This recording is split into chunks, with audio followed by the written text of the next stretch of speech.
Perhaps that was bringing up lost artifacts. How perfect, then, that the Sky Ripper would reappear to be his distraction. And, hopefully this time, just his destruction.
Sometimes, at home, he'd wave his sword around for hours.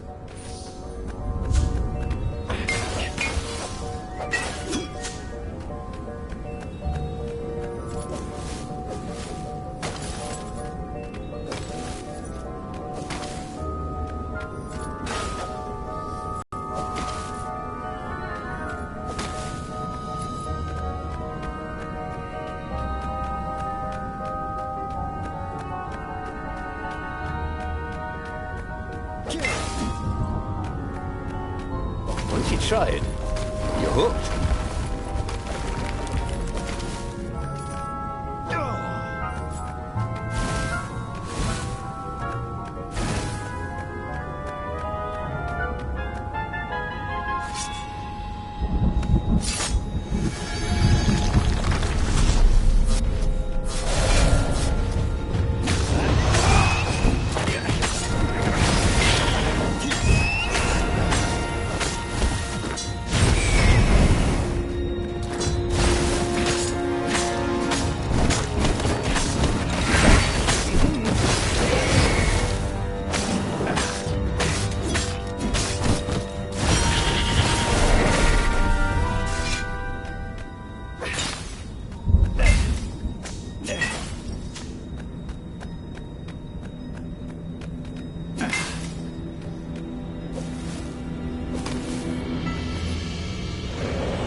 Was tired of slaughtering ravens.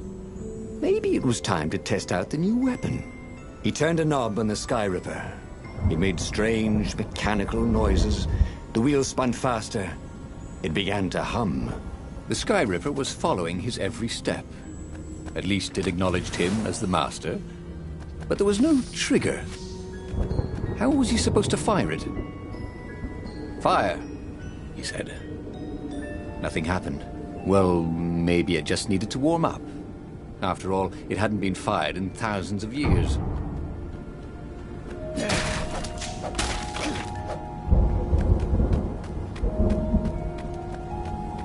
Hey! Hey, a workbench! You could try out his new bling.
The Sky Ripper was making a whining noise now, and its wheels were spinning so fast he could no longer see them.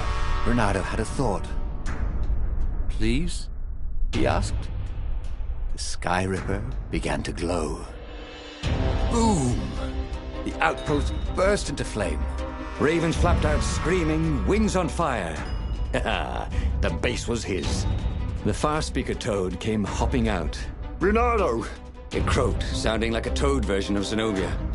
"Don't use the Sky Ripper. It will destroy the world." "Yeah, sure it will," cracked Bernardo. "Pull the other one." "If you don't trust me, go see Calaveras.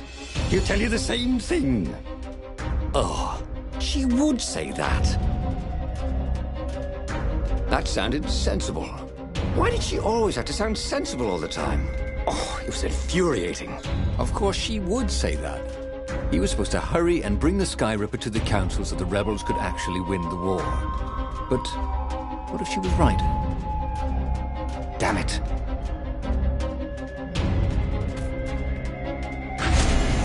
Just this once, he would not let Zenobia get into his head with her logic and her wisdom and her appeals to reason. He was a fox. He'd go with his instincts, and it would all work out like it always did. Oh, he was sounding like a reckless idiot, even to himself. But if there was one thing Bernardo could never bring himself to do, it was turn back on a decision he'd made.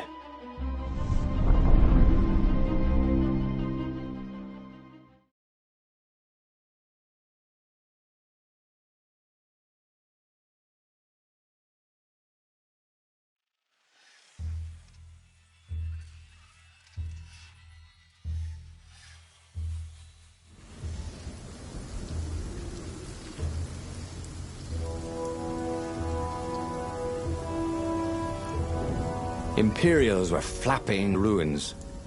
They must be panicking with rumors flying of the superweapon. Maybe they hoped to find and destroy the base before he could put the Sky Ripper into action.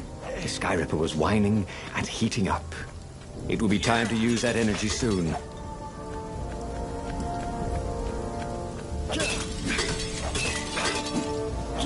His mother had never let him wave his sword around at home. He guessed he was still compensating for that.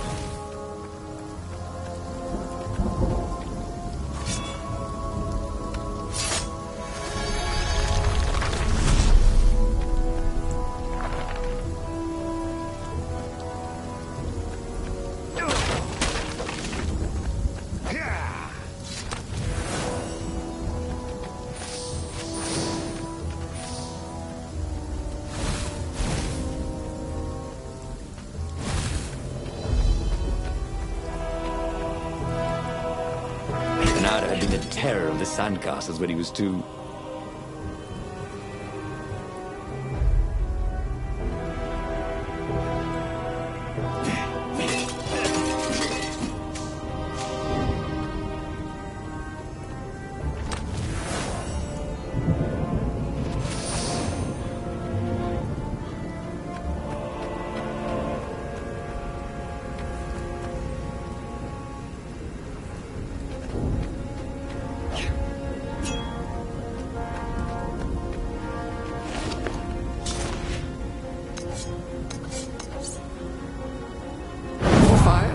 Yes, please.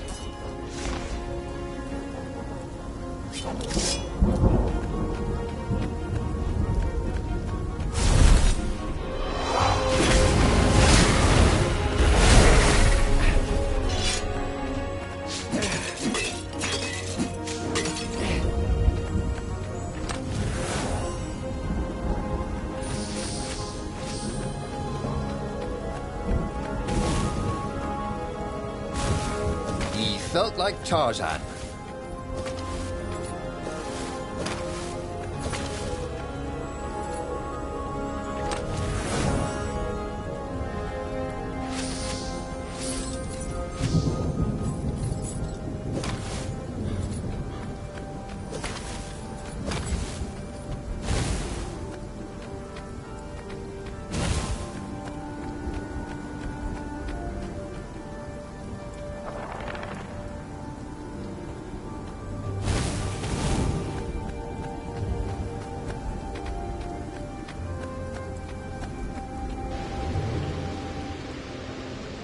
This is quite the view, he thought.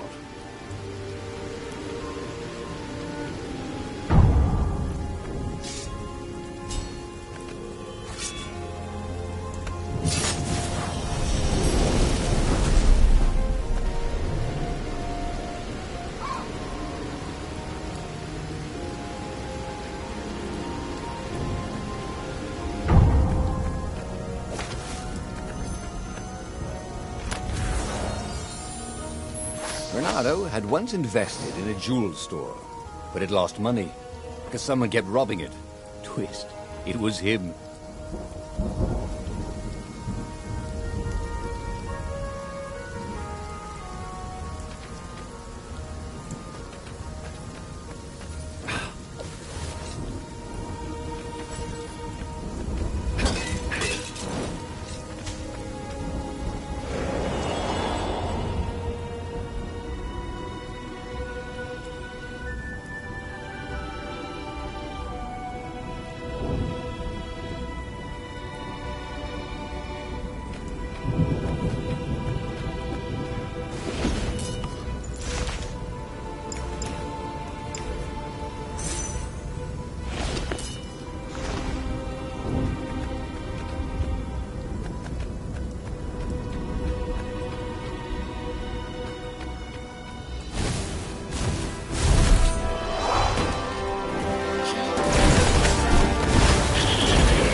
Talking about this was a fantastic weapon.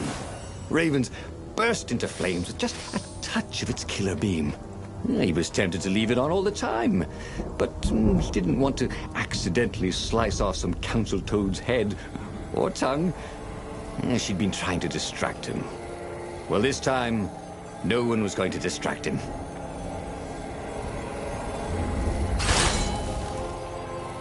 Bernardo hated gogglers.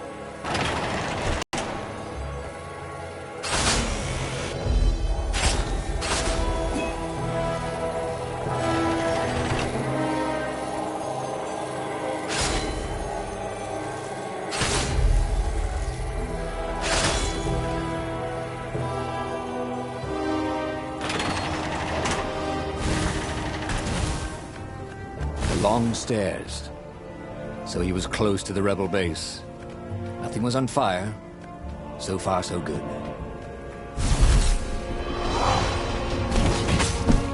That was awesome!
Felt ready to take on new powers.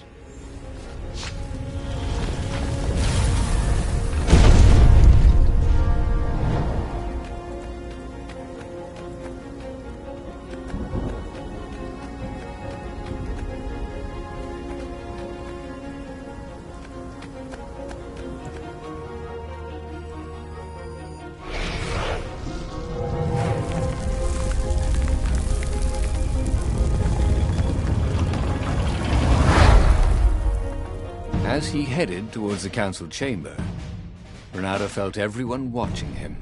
"You've saved the rebellion," said the council speaker. "Frankly, we were afraid you'd turn aside to save that idiot Lapino." "If you never make sacrifices," he said, You're probably not doing the right thing. The speaker nodded. Are you ready to lead the charge? Let's roll, he said, with grim satisfaction. Bernardo set sail for the fleet. The Sky Ripper had lost its wine. It was humming now, as if it had taken some time to seat properly. He had always been irresponsible. This time, he'd done the right thing, made the hard decisions. He was a real hero. He hadn't let himself be distracted by old friends or old lovers turned enemies. Finally, he could be proud of himself.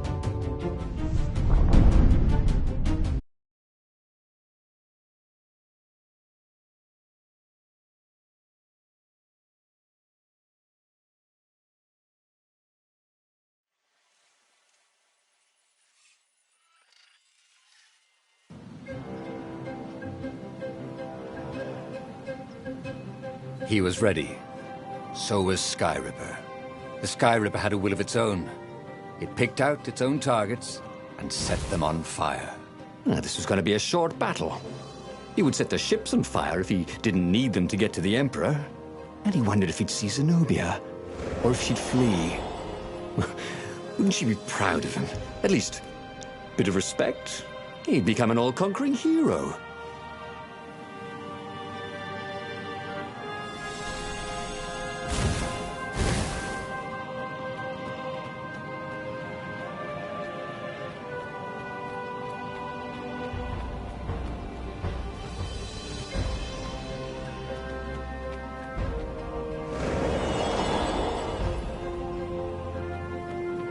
Bernardo felt like he was ready to learn new things. Thank goodness he didn't have to go to school for that.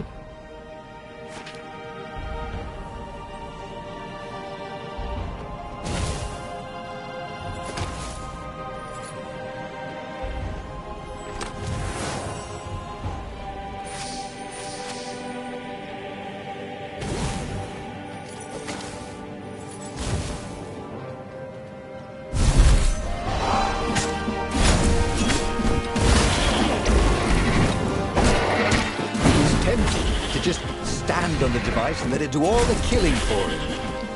But that wouldn't be sporting, would it? Or fun?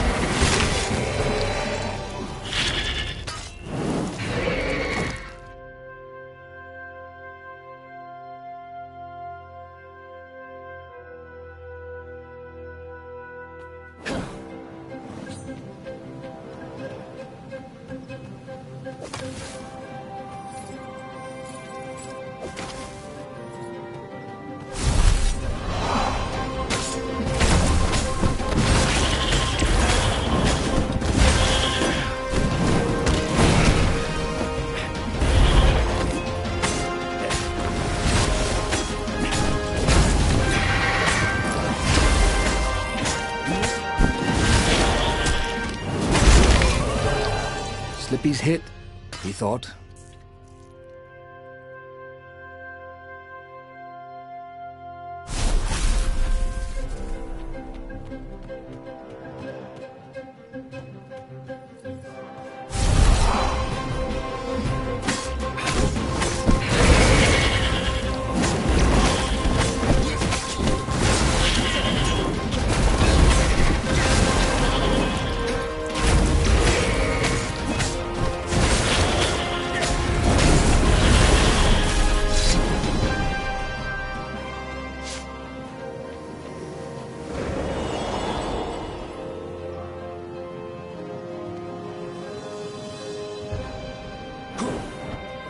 Bernardo, smash!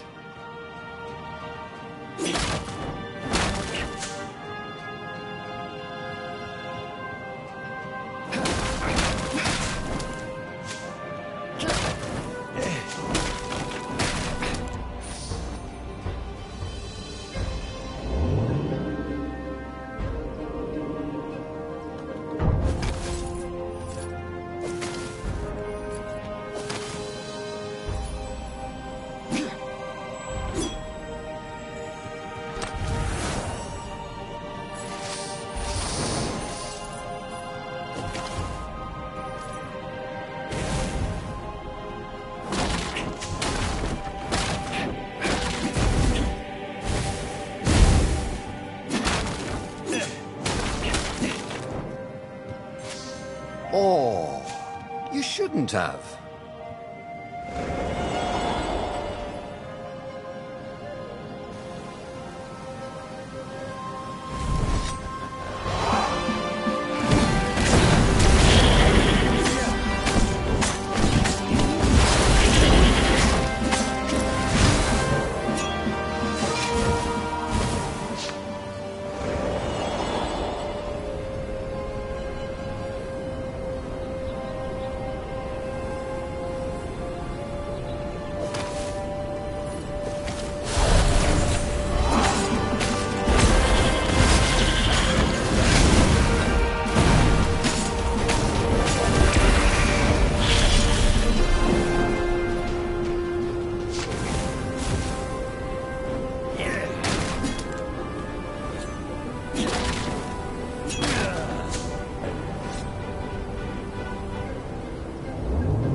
It was a bit windy up here.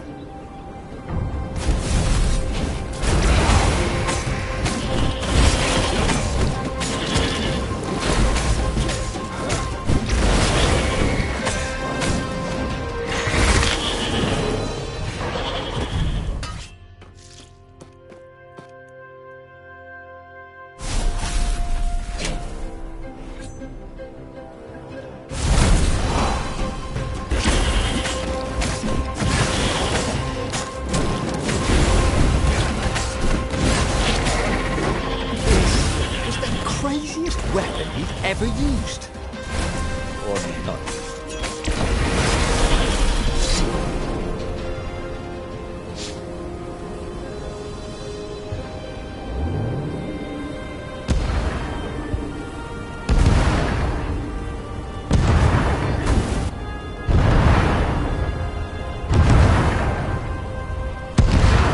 There was a parchment on a signpost. It was from her. Every time you fire, you risk the destruction of the universe. That's insane. We surrender. He'd done it. He played chicken with Zenobia and won. He could hear the horns blaring the retreat. She was wiser than he was, that was for sure. But wisdom didn't win battles.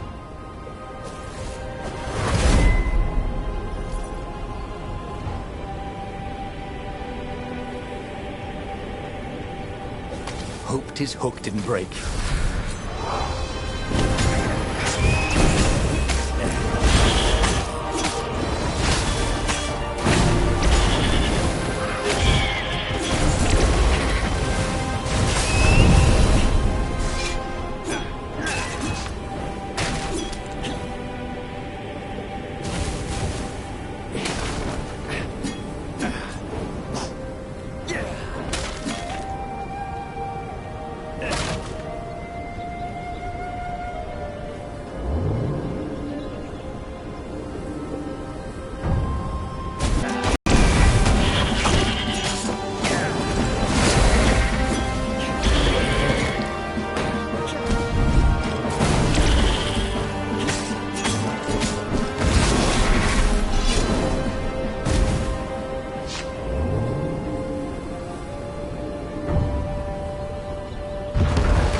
And there was Zenobia, wearing the white robes of surrender.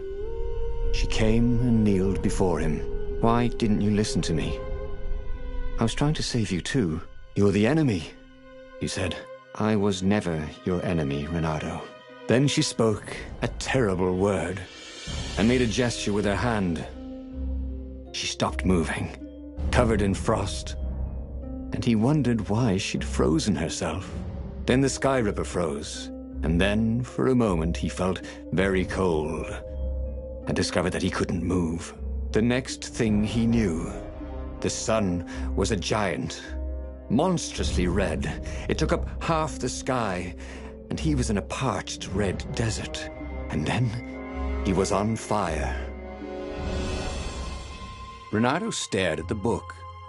He was still alive. Again. And still only flying away from burning Ubar. Had he lived that adventure? Or only dreamt it? Had he really died? It felt so real, not like a dream at all. And he'd lost again. Oh, he hated that. But he had made different choices. And he'd lost in a different way. It was the book, wasn't it? Oracles showed you your destiny. But this was showing him different ways he could die miserably. Thanks a bunch, book, he thought. But these were destinies that he did not have to fulfill. But he'd learned another true thing. Zenobia still had feelings for him.